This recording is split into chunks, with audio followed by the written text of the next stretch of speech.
what's been happening in Chennai, where large parts of the city continue to reel under the brutal aftermath of Cyclone Michaung.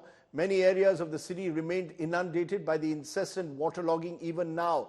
Residents have been hitting the streets, claiming apathy by the state government authorities, essential commodities in short supply still in some areas. Well, joining me now is Dr. J. Radhakrishnan. He is Additional Chief Secretary, Government of Tamil Nadu, also Commissioner, Greater Chennai Corporation. Appreciate your joining us, Dr. Radhakrishnan. 4 days now since the devastation caused by the cyclone.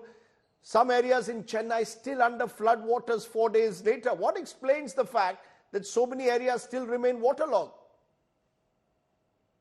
Yeah, I'd like to clarify that, it's a 426 square kilometer area, and most of the areas have become normal, and the areas which are inundated, we ourselves very frankly tell, now we have 57 locations which are inundated because they are, Velachery, we have around 200 wards and 15 zones. We have specific locations. All the other places, if you come from the airport, Anna Salai or EVR Salai, all the 488 kilometer bus routes, all are functional.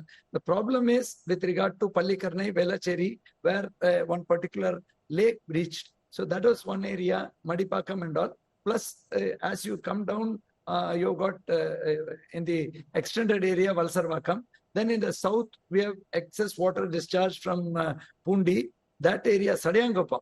These all were the these are all the only remaining reasons, and not many areas. You can.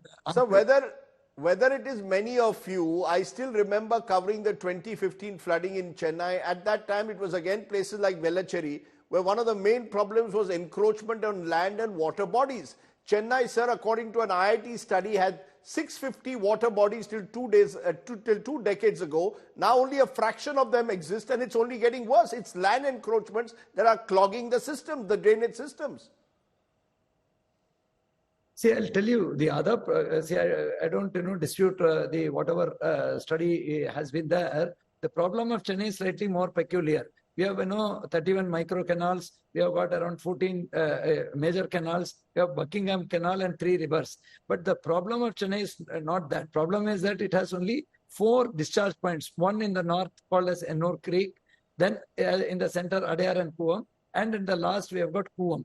This was a very peculiar kind of situation where for almost 36 hours, the cyclone was stationary 100 to 150 kilometers away. And these 4 confluence points were not taking water. Instead, those were higher. That's why this widespread, 35,000 odd streets, every street sort of had this inundation. But having said that, why? The moment... No, but Dr. Radhakrishnan, at least accept the fact that maybe 40 years ago, even if you had such rain, you wouldn't have massive waterlogging in Chennai. It's the encroachments in recent years on water bodies that have made it so much more difficult to drain the water away, much like Mumbai.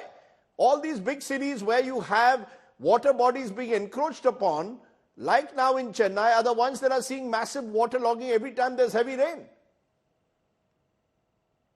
No. Again, I'm very, very clear that, this is slightly a different, I was there in 2015 floods also in a different capacity.